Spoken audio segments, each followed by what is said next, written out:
My name is Jason Marvin. I'm currently a postdoctoral fellow at Mass General Hospital, and I'm the incoming chair of the ORS Public Outreach Committee. Today, I'm joined by my co-moderator, Dr. Stephanie Cohn, and we're really excited to have this great lineup of speakers today on the topic of current trends in the treatment of tendinopathies as a second installment in the ORS Ask the Experts interview series.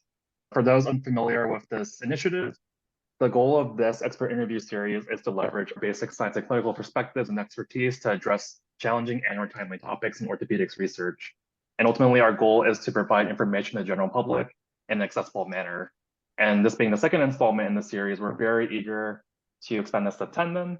And so that is my own background from my doctoral and postdoctoral research. And I'm gonna pass it off to Stephanie to introduce herself before we introduce our speakers today. Sure. Hi, everyone. I'm Stephanie Cohn. I'm an assistant professor in biomedical engineering at the University of Delaware, and my involvement in ORS is primarily with the tendon group as well. I do a lot of tendon biomechanics, both in ex vivo and in vivo or human studies states. And I will introduce one of our speakers for this session, Dr. Neil Miller, who is a professor of orthopedic surgery and academic consultant orthopedic surgeon based at the University of Glasgow, specializing in shoulder surgery and tendon injuries, having completed fellowships in Sydney and New York. His laboratory's research focuses on the immunopathogenesis and translational immunobiology of soft tissue musculoskeletal disease, including tendinopathy. He has been instrumental in leading and designing clinical trials of novel therapies in human tendon disease. He has completed a worldwide phase 2 clinical trial of IL-17A blockade in shoulder tendinopathy patients following his laboratory discovery of a key role of IL-17 in tendon disease. And furthermore, his discovery of a single microRNA-dependent regulatory pathway in early tissue healing highlights a microRNA replacement therapy as a promising therapeutic option for human tendon disease, currently in phase 1 human development, representing true translational science. Additionally, he runs a specialist one-stop complex tendon clinic in the NHS, focusing on improving the treatment. And we also have Dr. Karin Silbernagel with us, who is a professor and associate chair at the Department of Physical Therapy at the University of Delaware. She's a clinical scientist with a strong record of mentoring clinical scientists as well. Her expertise is in orthopedics and musculoskeletal injury with a focus on tendon and ligament injuries. She's been a physical therapist for over 30 years and performed research for over 20. At the University of Delaware, she's the principal investigator of the Delaware Tendon Research Group and the Delaware ACL Research Group. Her work has been directly integrated into the clinical guidelines for treatment of patients with tendon injuries, and she's presented her research at numerous conferences and published over 130 articles to date in peer-reviewed journals. She's also been invited to speak about her research at conferences both nationally and internationally. She's working to advance our understanding of tendon injuries and repair so that tailored treatments can be developed. Her research approach is to evaluate tendon health and recovery by quantifying tendon composition, structure, and mechanical properties, as well as patients' impairments and symptoms. Her research is supported by the NIH, the Foundation for Physical Therapy, the Swedish Research Council for Sports Science, and the Swedish Research Council. Wonderful. So I guess just to kick off our Q&A, as we are really hoping to reach a broader audience, we're just going to start from the basics and ask, what are tendons and why are they important to our physical health? And perhaps we can have Dr. Miller start us off. Oh no, that's far too difficult for me. That's a Karen question. I'll let Karen take that one. Okay, so for me as a physical therapist, tendons are absolutely crucial for individuals for any kind of mobility and moving us forward. To me, from my perspective, working a lot with lower extremities, is that tendon actually keeps us, saves us energy, right? So if we're running and moving and things, the tendons can kind of store energy and then release energy. So for example, if you're a runner, then if your tendons or your Achilles tendon is really healthy, it takes you a lot less energy for you to run the same distance as it would if you had injured tendons. Just like a car have good, mileage per gallon, it's kind of that tendon keeps us healthy. And that also helps us, especially athletes, to perform at the highest level. If you have a really good tendon, it can help you do that extra jumping slightly higher, give you a little more explosive performance. And in the hand, I guess the upper extremity is not my expertise, but Dr. Miller might be able to handle that more. But long tendons too helps us to kind of control movement and really manipulate objects. So in the hand, we have really long tendons that benefits that. Yeah, that's a really great way of describing it, kind of like that, miles per gallon. I might use that. But yeah, upper limb. So I do a lot of upper limb work, and your tendons in your shoulder in particular will help you reach up to a cupboard more efficiently, will help you have lift weights, etc. So they are there to help you function and move your arm in space to function as a human being. And when things start to go wrong, when we'll come on to that, that's really when it starts to affect your activities, of the things that you need to be able to do. And that's why when tendons become damaged, they encompass a lot of normal activities, not necessarily sporting activities, but just things you do around your home. So that's why tendon health and keeping good tendon health is so vital, as in young, middle, and as we age as well. Great.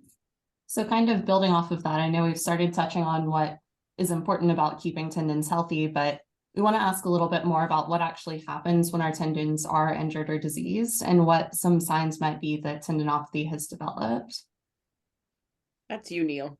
Okay, so as a patient, if you have a tendon problem, you're going to present with a bit of pain, but you're mostly going to come into the room and say that you've not been able to do or not being able to function and do the things you want to do. Whether you're an athlete, as Karen said, you have tendo Achilles pain and you can't store energy, you can't push off, you can't run, versus an elderly lady or elderly individual who can't reach up to lift a cup of coffee out of their kitchen. So that's when it starts to go wrong, and that's when it functionally affects a patient. And most patients that come into my rooms complain, yeah, they've got a bit of pain and discomfort, but they cannot do the vital things they want to do in their daily life. And that's when the disease sort of really impacts. And we've learned a lot, I think, over the last 15 to 20 years on reasons behind that. Tendon disease was mostly thought of as a mechanical problem, and still, importantly, mostly is.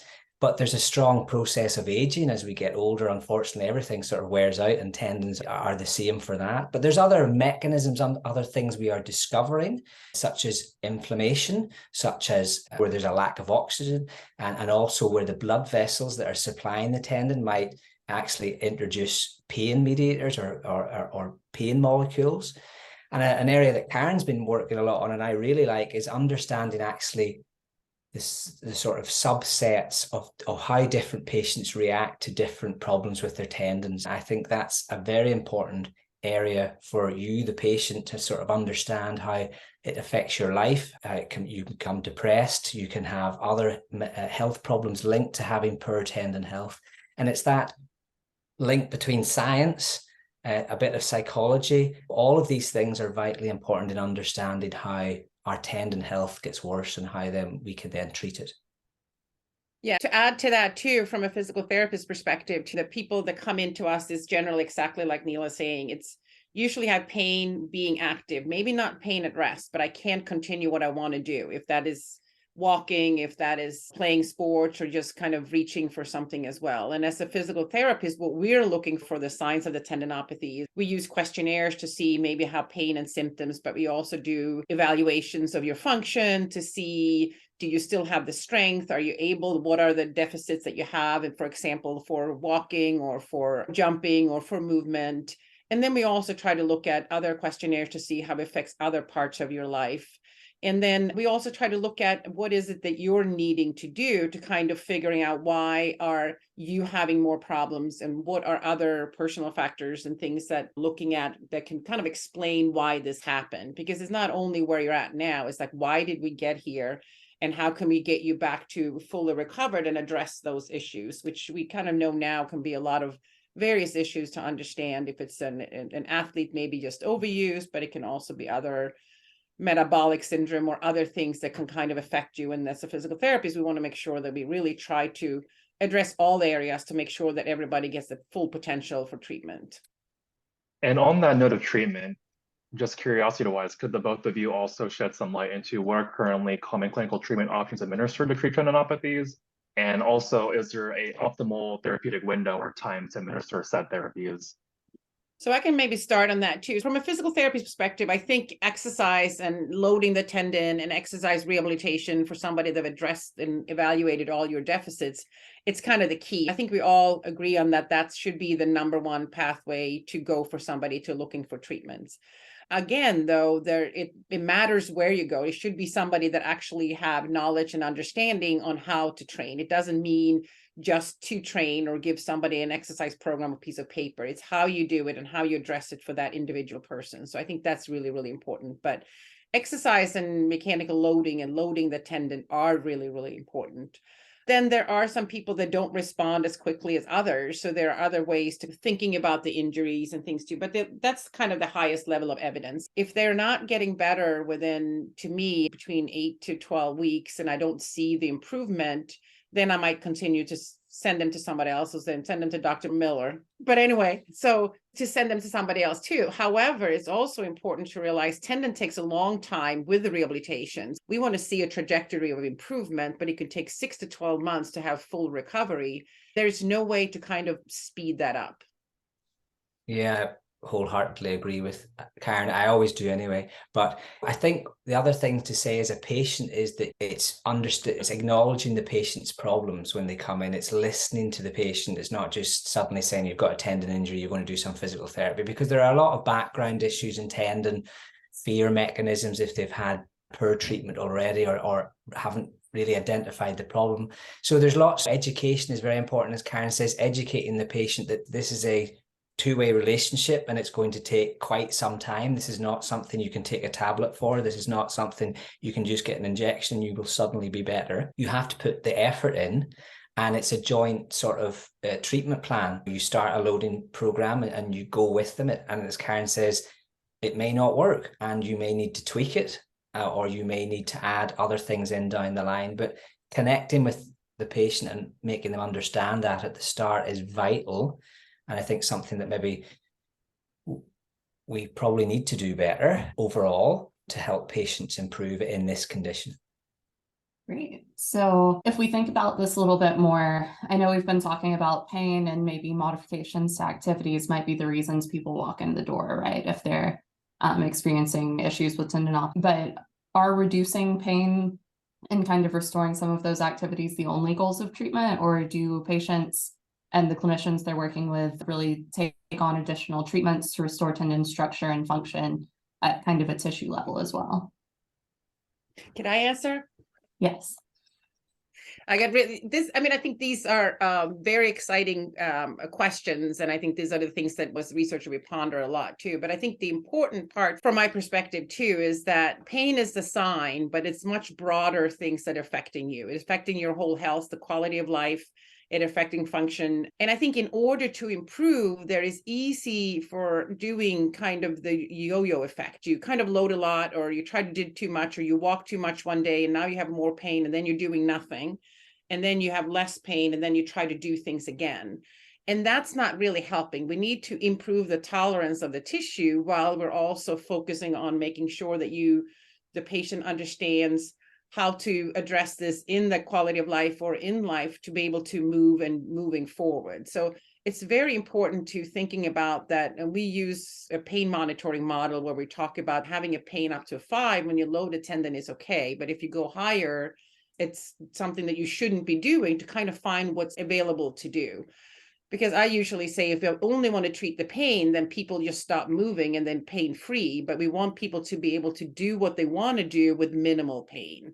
So it's finding that balance of trying to keep people active without aggravating it while we're trying to heal it so that you can still be active. Because we really don't want people in general, because there's so many other parts relating to health that it's affected if you're not exercising or not being active, both psychosocial or physical. So it's really finding that balance of progressing to improve the injury while getting people more active, while the pain maybe is fairly stable, and then start as soon as you have more tolerance, usually that's when the pain starts to decline.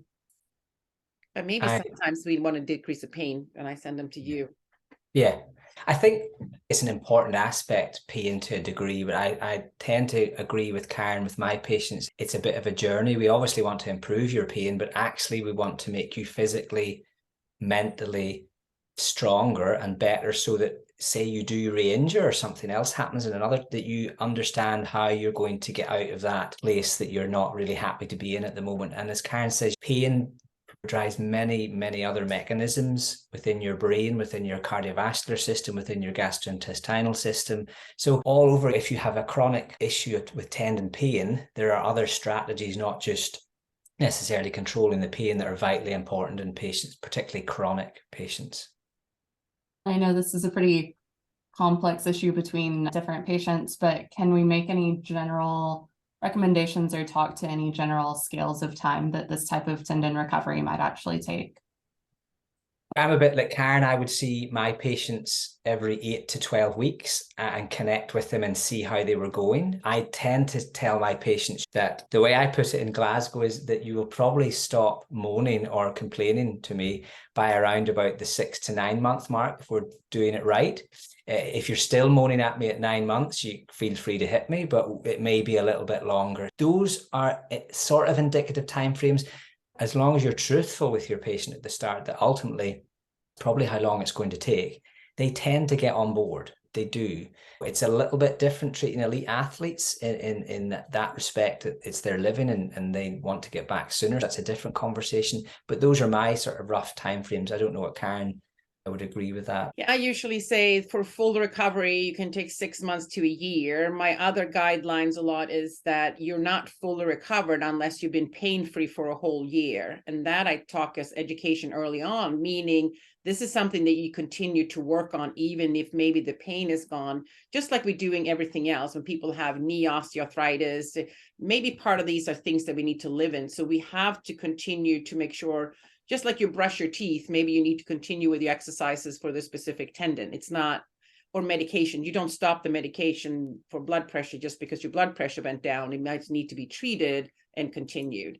I'm also surprised sometimes with when we see our patients, I think with a really thorough education and finding that understanding between whoever treats you and the doctor or the physical therapist or whoever and the patient and understanding, we do see people are considerably happy within 8 weeks to an exercise program. That does not always mean that the pain have changed drastically or the function have changed drastically. I think that really relates to understanding what is my problem? What do I need to do for it? How do I plug along? I think often that sometimes is not glassed over when you don't have time. So really that initial, I think what Dr. Miller is talking about too, is really meeting and having these discussions. Then it's much easier to understand that this might take 6 months to a year. The other thing I think to say up front too is that you are going to have setbacks. All of a sudden we'd go really well and then you hit a plateau and then you do something and it's getting worse.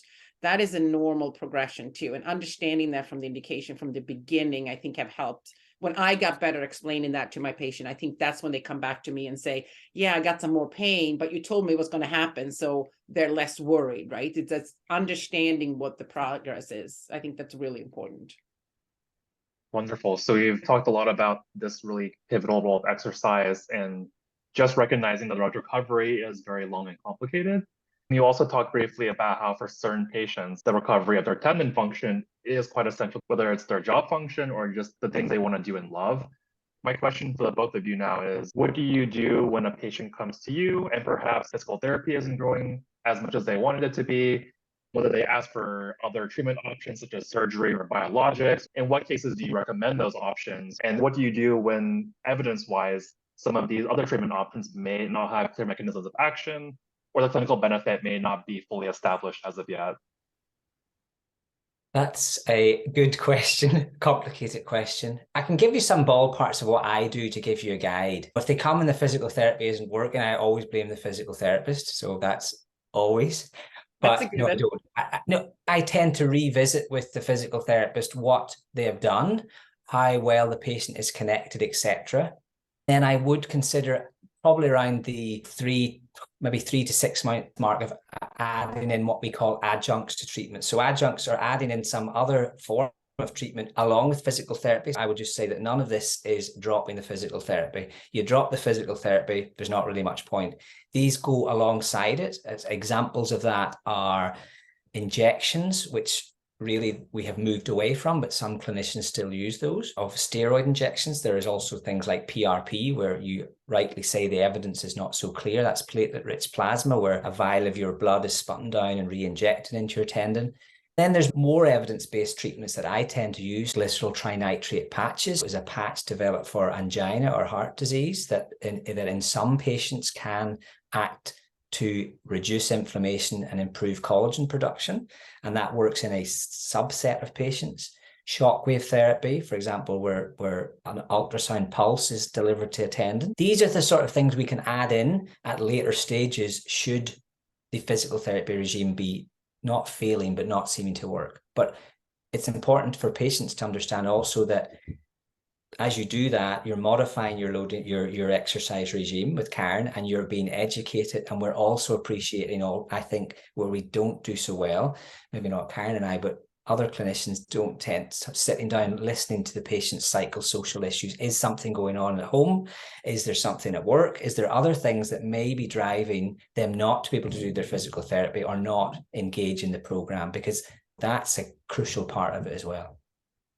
I would say too, there are additional things that I do sometimes just in the clinic. If somebody has really a lot of pain and exercise is really hard, there are other things that we can do as, electrical stimulation, we call it noxious stim, and other things that we can help to kind of limit the pain at the time when we're doing exercises. So there's one thing there.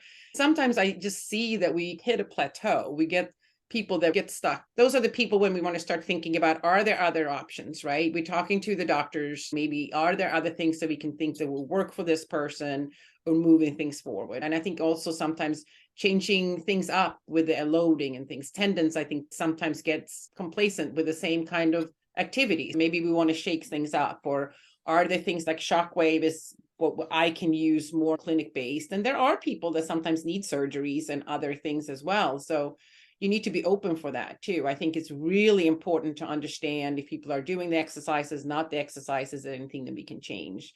And I've had instances too, when I was supposed to treat somebody and I was working with the doctor and they sent it to me and they didn't come for their treatments and things and went back to the doctor 3 months later and said, oh, physical therapy didn't work.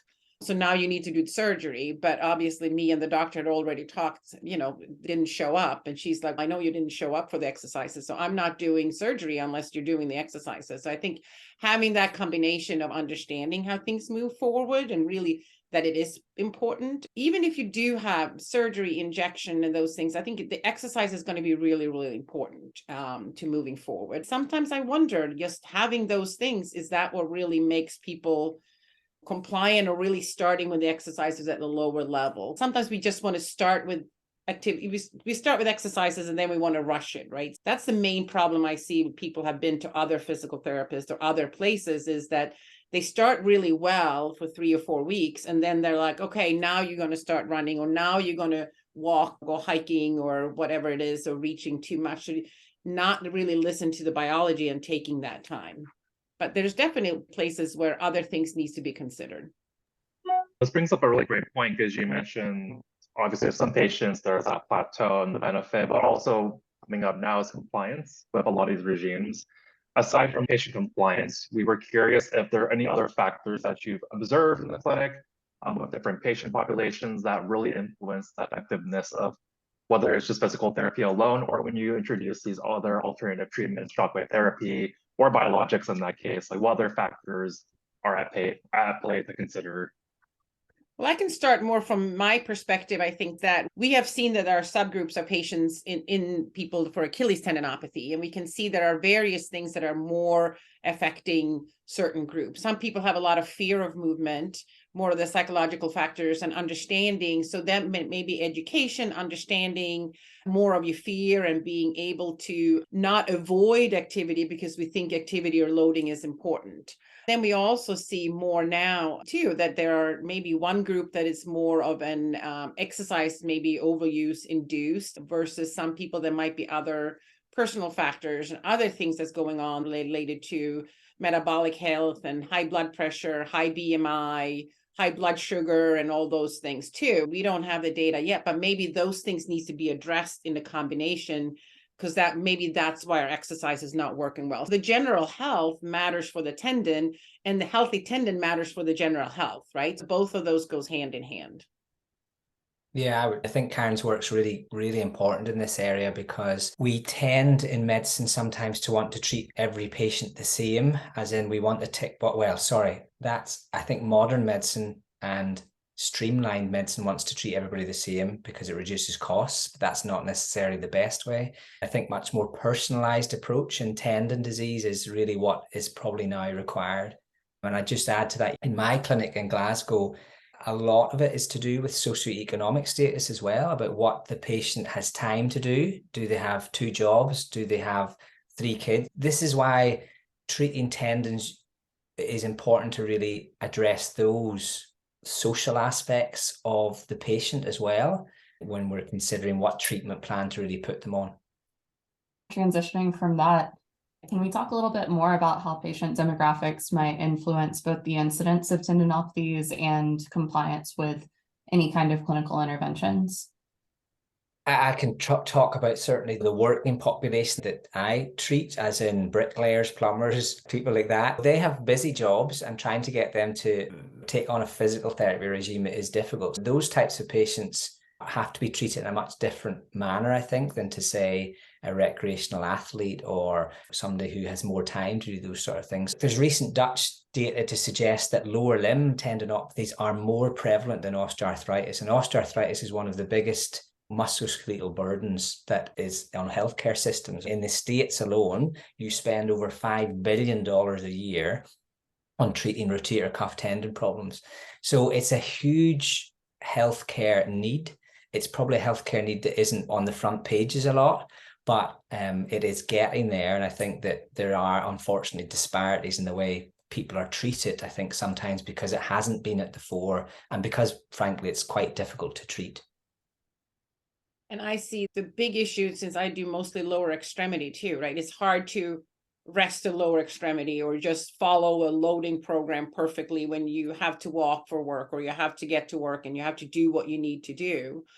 The conundrum, the way I see it too, is that we think people that have maybe more of metabolic syndromes or other health problems that might actually cause tendinopathy, and then we try to make them exercise, which then maybe overload this tendon, right? So now we get painful tendons, so now they can't exercise, and we're getting into this cycle. So I think that is a big problem that we see with people who have really problems for a long time. The other issue that I really try to educate too is that the earlier we can see somebody that has starting to have tendon injury or tendon pain, the earlier, the quicker we can help them kind of turn it around.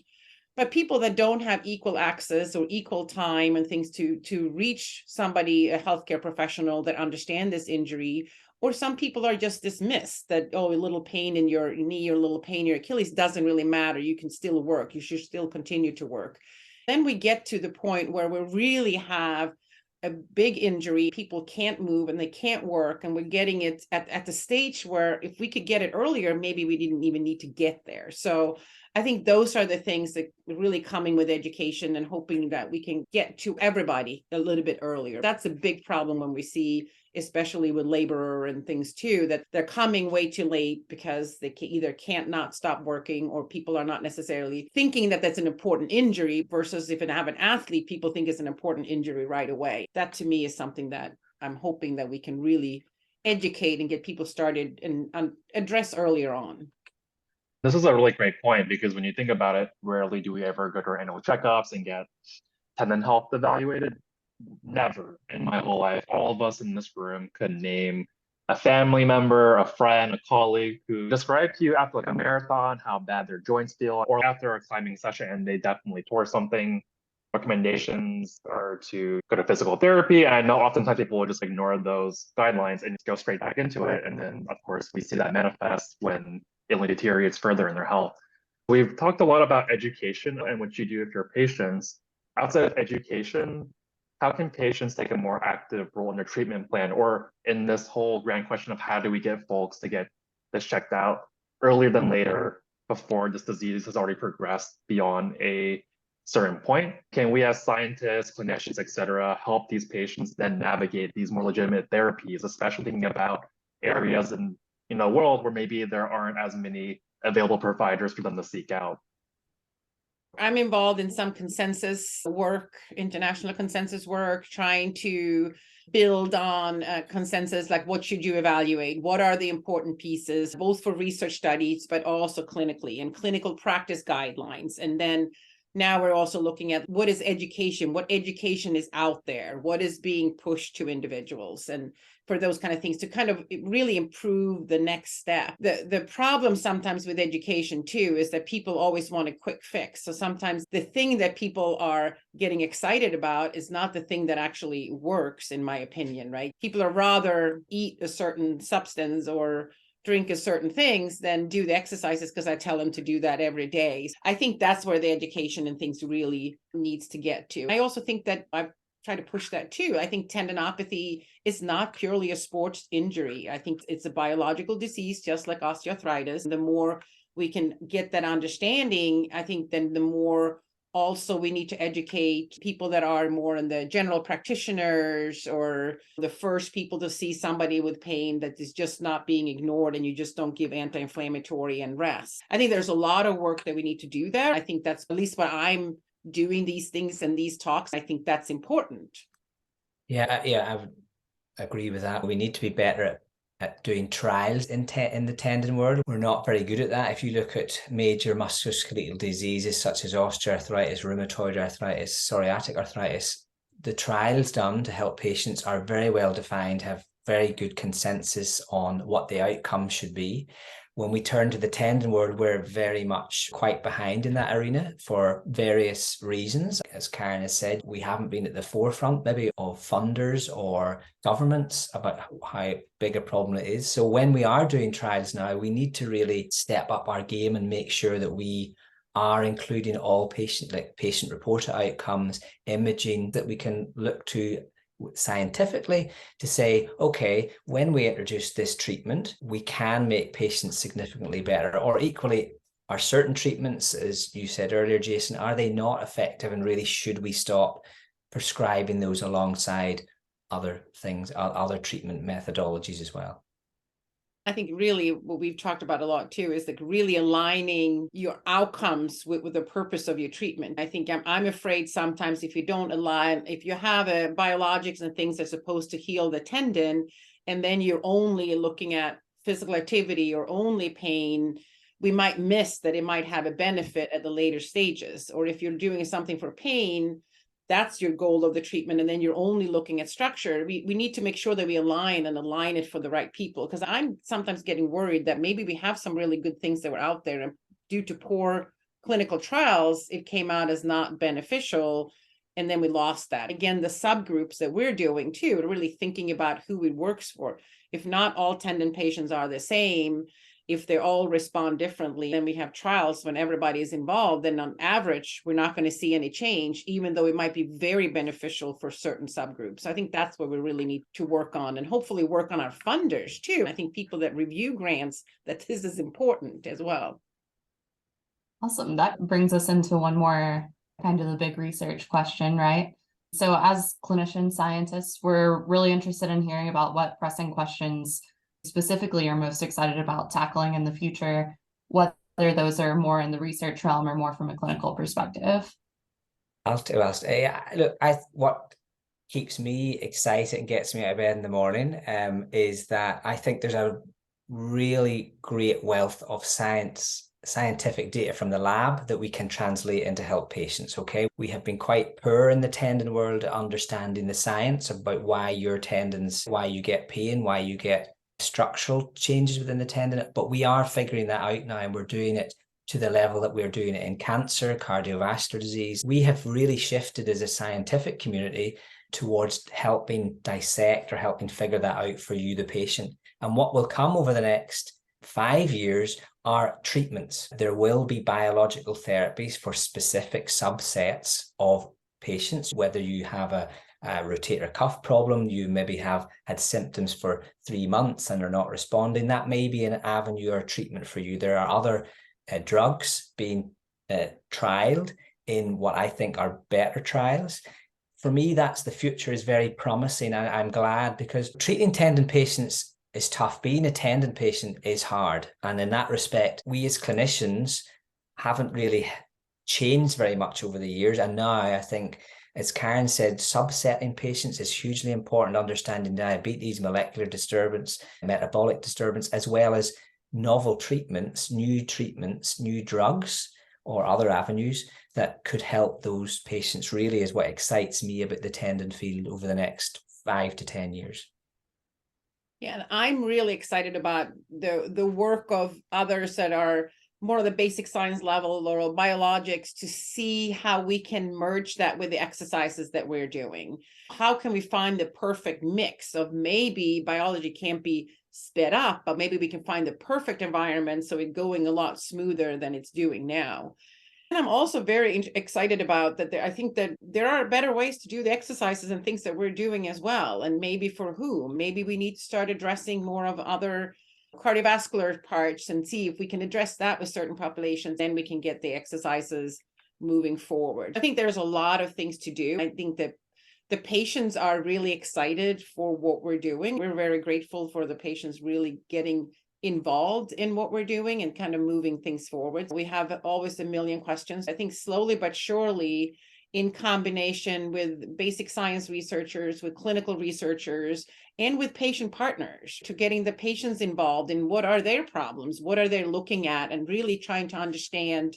I think together we can move that forward too. I think the other part is, I think there is a lot of unexplained pains. I'm pushing for maybe knee osteoarthritis. Why do people still have pain? Well, nobody looked a lot of the tendons around, right? Are there other things and other areas? And we're really starting to see that people are looking at the hip. Maybe it's not bursitis at the hip, it's probably the tendon that's a problem. And then if we think that's the tissue, we might be able to treat it differently. So I think it's starting to spread, and I'm really excited for the future in the combination with all the various types of scientists and things, and especially for ORS meeting when you get a lot of various type of scientists together to really understand. I'm hoping that all of you is going to come with really great things that I can do the exercises with, and then we're all good. First of all, on behalf of the Public Outreach Committee and the ORS, we are so grateful for all of our speakers for joining us tonight and having this very candid, insightful discussion. I think it's really shed light into a lot of these open opportunities in the tendon field. And I hope that those who are listening may take this as the inspiration to maybe check out perhaps that tendon they feel could be injured, but they're waiting for it to get progressively worse before doing anything. This could be their sign to just go in, get it checked out. And I really think that as a junior investigator, as a postdoctoral fellow, it's been very inspiring to hear from both of your bodies of work and hearing your clinical perspectives, really getting a sense of where we're going towards as a field and learning about more of some of the shortcomings as with funding and such. Hopefully this conversation kickstarts a lot in the near future so that in the next 5 to 10 years, like Dr. Miller mentioned, we could get pushing on these therapeutic strategies and helping to bridge the basic sciences and clinical interventions much more. So with that, thank all of our speakers again, and thank you all for a great session tonight.